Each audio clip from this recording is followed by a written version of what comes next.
is the Emeritus Professor of Social Anthropology at SOAS, to present his case study about Andrew Omoding, who is in the room here. Andrew. Thank you, Deirdre.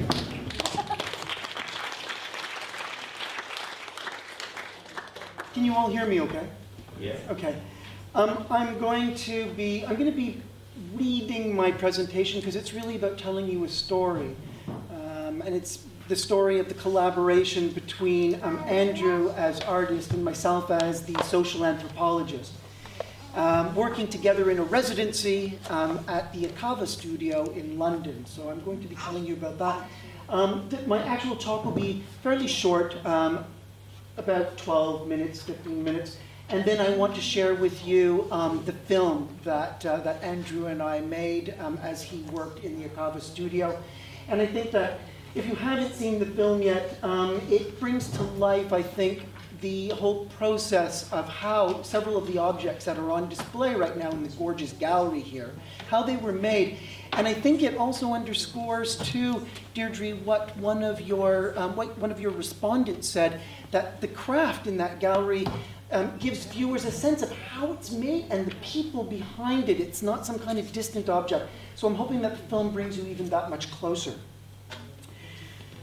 So really, just to tell you a little bit about myself first, so you understand how I came to this project, since the mid-1990s, I've carried out numerous fieldwork projects, anthropological fieldwork projects, mainly as a laborer and an apprentice alongside traditional masons, working first in Yemen and then in West Africa and Mali.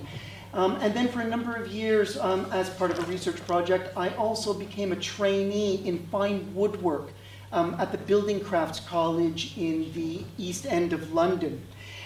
And really, by directly engaging in the working and learning environments of my fellow builders and craftspeople, our lives became entangled, and we grew and developed together in knowledge and skills. Importantly, I came to notice more fully the kinds of attention that different environments demand and the responses that these demands call forth. More recently, and thanks to ActionSpace and to Craftspace, I had the unique occasion to participate for the first time in one-on-one fieldwork with London-based artist Andrew Omoding. Andrew was born in 1987, and he left Uganda when he was 12 years old to join his mother in Britain. Leaving the familiar surroundings of his village and extended family and finding himself in the center of London without close-knit community and without the skills or experience to navigate the resources available to support him, together this was a very traumatic experience.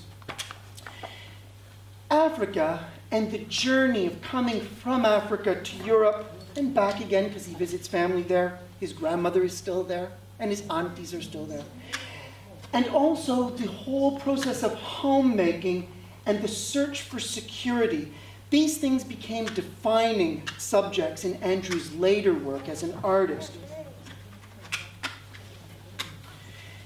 Andrew's mother, Bira, told me that her son had long found pleasure in drawing and making things. At the age of 22, he got support from the London-based charity ActionSpace to attend weekly full-day art sessions at their studio at the very beautiful Cockpit Arts building in Bloomsbury.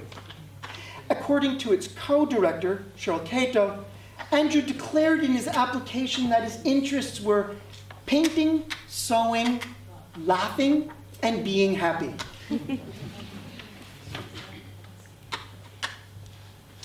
Andrew's mentor, artist Lisa Brown, told me that Andrew's creative practices grew at an impressive rate, from pencil crayon drawings to building three-dimensional installations of structural complexity, making mobiles composed of numerous and diverse components, stitching and stuffing giant fabric figures, and creating a variety of other sculptural pieces made of found objects that he bound and wrapped in a riot of fabrics and cords and ribbons. One especially interesting development in Andrew's artwork was the creation of what he classifies as books. One of these is on display in the gallery downstairs.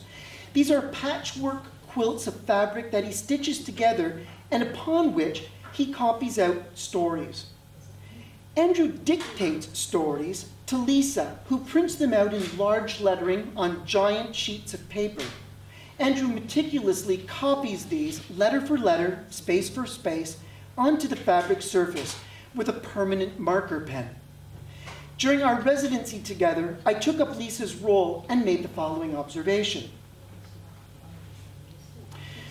The stories that Andrew tells might be more accurately interpreted as assemblages or short vignettes than stories per se. They're not bounded by obvious beginnings or endings, and there are no recognizable threads linking the events and conversations described. The vignettes, nevertheless, possess their own whimsical, uplifting quality. They convey Andrew's innocent ambitions to have fun and his basic desires for safety, security, and protection. Recurrent themes in the vignettes revolve around home, family interactions, festive parties, holidays, often to Africa, sometimes to India, windfalls of money, shopping, outings, singing and dancing, and food and commensality. The texts are open invitations to his audience to partake in that merriment.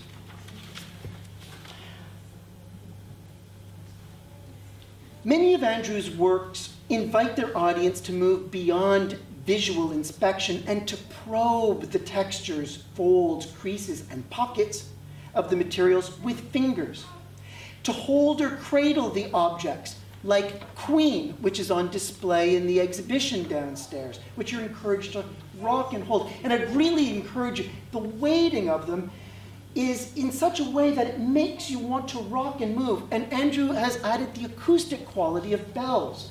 And you get this sense of holding an infant in a way.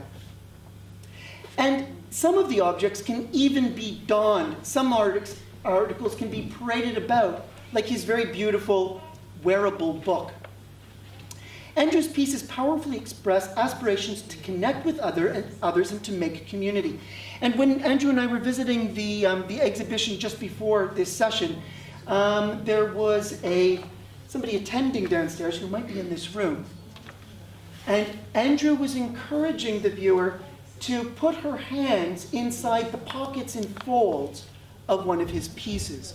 And she asked, can I touch it? I'm not normally supposed to touch things in a gallery. And Andrew told her that it was quite okay. And it really offers viewers that opportunity to engage, not with just the pieces, but to get a little closer to him as the artist. In 2015, Craftspace commissioned me to carry out a research project with Andrew. The objectives were threefold. Firstly, the project would allow Andrew to benefit from a 2-month residency at a more spacious studio located at the Akava building in North Kensington. The space would be loaned exclusively to Andrew each Thursday, and we would work there together for the full day. On Fridays, the idea was that he would continue with his regular sessions at ActionSpace in Bloomsbury. The second and related objective was to provide Andrew with an opportunity to develop his making skills and to gain greater self-confidence, both as a person and an artist. The larger and dedicated space meant that he would have license to create large-scale projects, and my goodness, they were large-scale. Until now, his ambitions to do so had been curbed by having to share the ActionSpace studio with 7 others, which also had its benefits as well. The final objective was for me to record Andrew's processes of making and problem solving. My role would involve working closely alongside him and lending assistance when requested. In fact, Andrew was highly independent in his work, and so my assistance was rather rudimentary, as I soon found out. These included accessing Andrew's materials from the storage cupboard and helping him to lay them out on the work surfaces, tuning the radio station to a station that played music Andrew enjoys, making tea, which Andrew never drank because he was far too busy, holding down the thread with my index finger as he stitched, passing along scissors and other materials, and we were constantly looking for scissors, weren't we, Andrew? and helping to fold the works and tidy things up at the end of the day. And in generous exchange for the little tasks that I did, Andrew periodically insisted on teaching me to stitch. Stitching was a skill he had learned as a boy from his auntie and grandmother in Uganda, and he derived enormous satisfaction in passing it on. Andrew and I met for the first time in July 2015 at Cockpit Arts. In attendance were members of the ActionSpace staff and Andrew's mother, sister, and her 2 small children. One of his intricate structural creations, Ladder, was on display at the time at London's South Bank Centre as part of their very successful Adopting Britain exhibition, and Andrew had already taken part in numerous shows organised by ActionSpace. Andrew relishes the occasion to exhibit his works publicly. At our first meeting, we agreed to conduct the first 2 sessions together at Cockpit Arts. This would allow us to establish mutual trust and a productive working relationship in an environment that was familiar to Andrew. We then transferred to Akava for the remaining 6 sessions, which continued into late October 2015. During our residency, one of the many things that struck me was the manner in which Andrew speedily structured his pieces and organized his canvases of fabrics, ribbons, and baubles. I noted that his pieces were realized without prior studies, modeling, or experimentation, and with no preconceptions of what it would ultimately be, what it would consist of, or how it might look. Like his level of literacy at that time, the scope of his numeracy was somewhat restricted. Nevertheless, he succeeded in producing a series of objects with evenly distributed densities of detail and decoration that had a sense of symmetry, balance, proportion, and scale, and that combined complex shape, 3-dimensional forms, and geometries. These mathematical qualities were calculated not with numbers, formulas, and equations, but with Andrew's perceptual senses and with his digits, limbs, and torso in motion with the tools and material. His embodied methods of mathematizing, like his tactics for problem solving, were instantiated in the rhythms and the flow of the work. Now, what I'd like to finish off with is telling you about one particular project that I love. He likes all of his projects equally. I love this particular one. It's Flag, which is on display downstairs. And this gives me an opportunity to kind of give you an idea of what happened in a day's work. Because this was all done, gosh, Flag was done in less than a day. It was done in a few hours. Andrew arrived at the Akava studio 20 minutes after me. He had taken the bus by himself that morning and reported with a broad, confident smile that his journey was trouble-free and that he knew his way just fine. He removed his backpack and his jumper and set them down on a broken swivel chair parked in the corner of the airy, light-filled studio. As usual, the session began with Andrew tuning the portable radio to a popular music station and me tinkering with the coat hanger cum antenna to reduce the static. The 2 of us then fetched Andrew's materials from his assigned cupboard and we laid out his work in progress. At that time, it was a giant fabric book. And we laid that out on the cluster of tables at the center of the studio. Andrew remembered exactly where he had left off with stitching from the week before, and he also recalled that Isabella, the studio manager, had granted permission for him to borrow small cushions from the studio furnishings to stuff 2 pillowcases sewn onto the surface of book. The addition of the cushions would lend volume to the otherwise flat patchwork of old curtains and swatches of patterned fabric. As Andrew took up needle and thread and resumed stitching the collage of materials, I inquired whether he had a plan for today's work. He responded matter-of-factly, plan, stitching, then writing. When asked whether he had a story in mind for his book, he affirmed that he did, but offered no details. Andrew's thoughts and actions were engrossed in the sewing task at hand. Whenever the hefty white thread became tangled, he merely tucked the snag beneath a layer of fabric and proceeded to stitch. At one point, he used scissors to remove a dangling length of pencil pleat tape from one of the old curtains. The thick cotton band had proved impenetrable for his needle, and so Andrew thought it was best removed. As he bedded the cutting beneath a swatch of fabric in the middle of the composition, he announced with a grin, "Sleep well." "Why didn't you just bin it?" I asked. "Don't waste," came Andrew's familiar mantra. By midday, Andrew proclaimed his book finished. The cushions, he decided, would be inserted into the pillowcase later. He expressed no interest in writing the story for the book and instead folded the canvas neatly, placed it in a carrier bag, and politely asked me to put it in his storage cupboard. "Okay," I said. "What now?"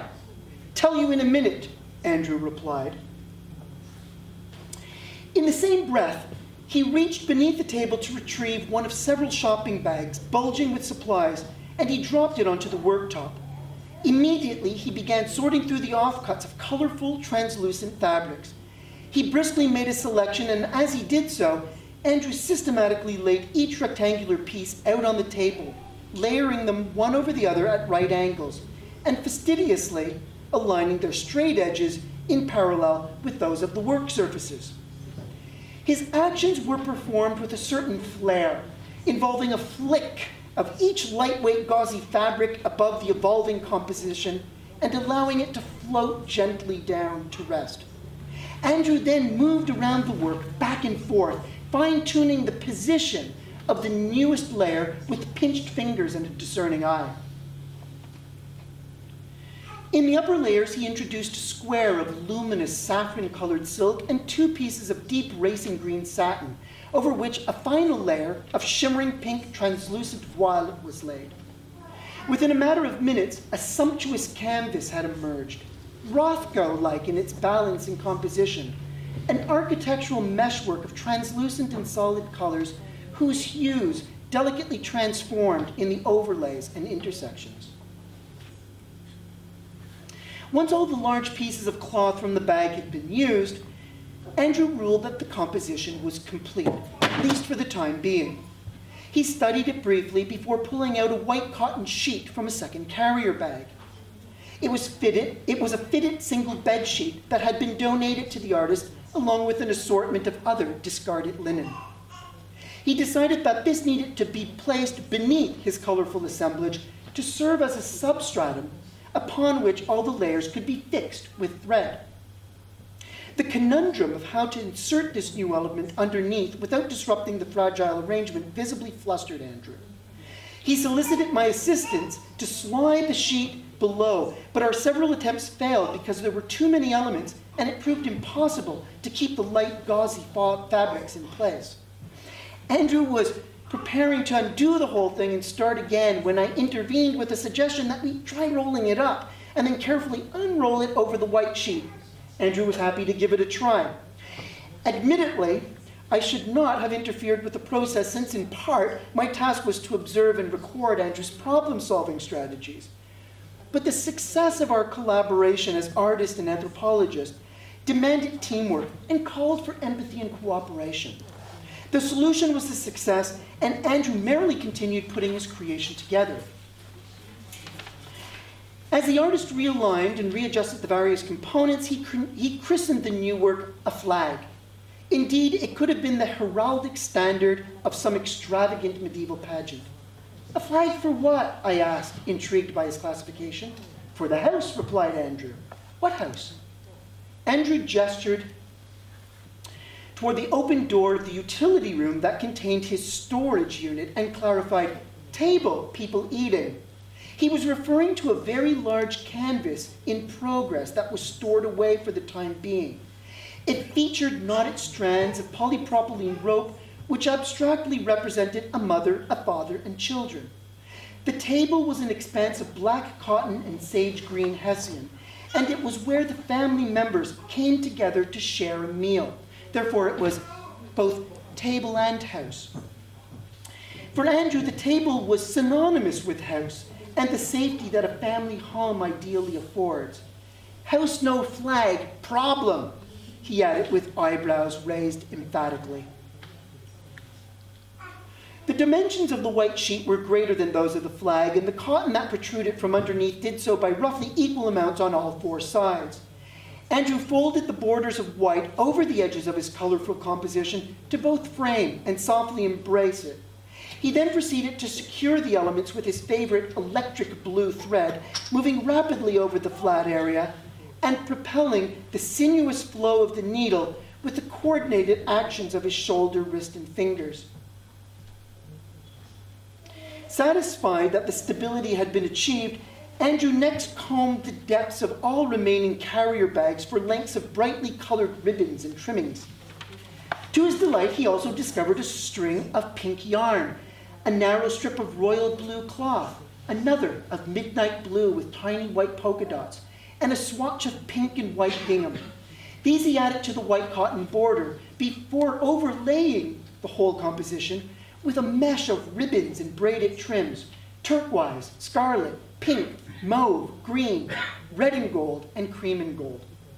Lengths of ribbon and trim were laid to conceal the seams between pieces of cloth, while others formed independent groupings of parallel lines or grids of color, texture, and glitter.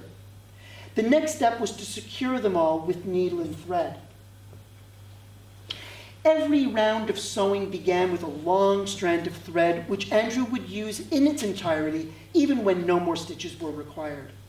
If he did cut away the excess, he inevitably tucked the unused thread into a fold of the fabric, not to waste, and thereby preserved it as part of the work, albeit concealed within. Folds, layers, pockets, and soft textures characterize much of Andrew's artwork, for which the overriding themes are comfort, protection, safety, and security. Andrew sought and continues to seek these things continually in his daily life in hectic central London. By the end of our session, Andrew had completed Flag and proudly held it up before him at chest level. Andrew quickly detected, however, that a few of the ribbons were not securely attached, and so he laid it back down and took up needle and thread. Before displaying it a second time, he asked me to first check for any spots that needed fixing.